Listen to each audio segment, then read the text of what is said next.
जिस प्रकार से उनके लगातार वक्तव्य आए हैं, चाहे वो मां काली को लेकर हो, चाहे वो संवैधानिक पदों को लेकर हो, या चाहे वो राष्ट्र के ऊपर हो, ये दिखाता है कि आज टीएमसी का मतलब बन चुका है तालिबानी मुझे चाहिए। संवैधानिक संस्थाओं पर आसीन लोगों को, चाहे वो राष्ट्रपति द्रौपदी मुर्मू हो, चाहे वो देश के पार्लियामेंट के लोग हो, चाहे वो देश का चुनाव आयोग हो या देश के प्रधानमंत्री हो, इनको धमकी देना और गाली देना इनका व्यापार बन चुका है।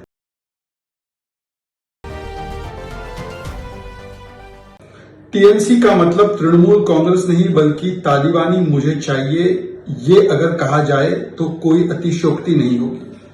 आज जिस प्रकार की सर तन से जुदा करने वाली मानसिकता का परिचय टीएमसी के सांसद और नेत्री महुआ मोइत्रा ने उसका परिचय दिया है, ये कहते हुए कि देश के गृहमंत्री का सर काट कर उसे परोसा जाना चाहिए। ये वही औरंगजेबी मानसिकता है, ये वही सर तन से जुदा करने वाली तालिबानी आईसिस मानसिकता है, जिसका परिचय टीएमसी के नेताओं ने बार बार दिया है। इनके एक नेता हुमायूं कबीर ने भी हिंदुओं को काटने की बात की थी। एक बार ममता बनर्जी ने भी कहा था कि प्रधानमंत्री मोदी के दांत तोड़ दिए जाएंगे। एक बार उन्होंने ये भी कहा था कि अगर घुसपैठियों को निकालने की कोशिश की गई तो बंगाल में और देश में सिविल वॉर और ब्लड बाथ हो जाएगा। जिस प्रकार से उनके लगातार वक्तव्य आए हैं, चाहे वो मां काली को लेकर हो, चाहे वो संवैधानिक पदों को लेकर हो, या चाहे वो राष्ट्र के ऊपर हो, ये दिखाता है कि आज टीएमसी का मतलब बन चुका है तालिबानी मुझे चाहिए। तालिबानी मानसिकता का परिचय दिया है। जहां तक घुसपैठियों की बात है तो पूरे देश को पता है कि जब से भारतीय जनता पार्टी नरेंद्र मोदी जी की सरकार आई है तो इंडो बांग्लादेश बॉर्डर को सील करने का काम किया गया है, बंद करने का काम किया गया है।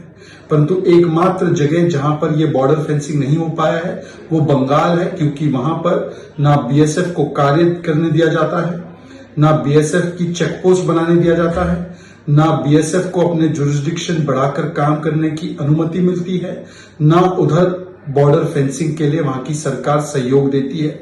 उल्टा जो घुसपैठी हैं उनके कागज तैयार करके उन्हें प्रमाण पत्र देकर भारतीय नागरिकों का अधिकार मारकर उन्हें नागरिकों जैसा सारा अधिकार देने का काम अगर कोई करता है तो वहां की तृणमूल कांग्रेस की सरकार करती है।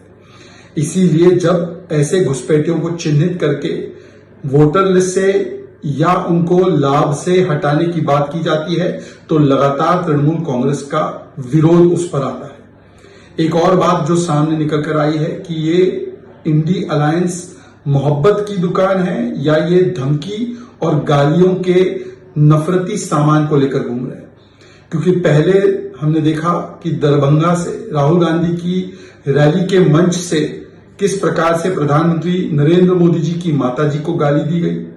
अभी तक राहुल गांधी जी ने इस पर माफी नहीं मांगी।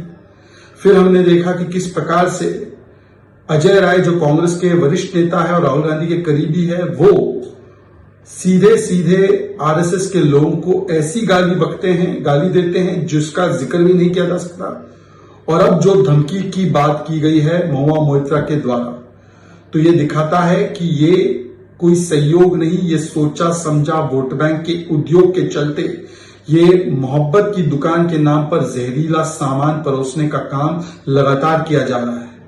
ये गली गली में कांग्रेस टीएमसी आने के बदले गाली वाली कांग्रेस और टीएमसी बन चुकी है।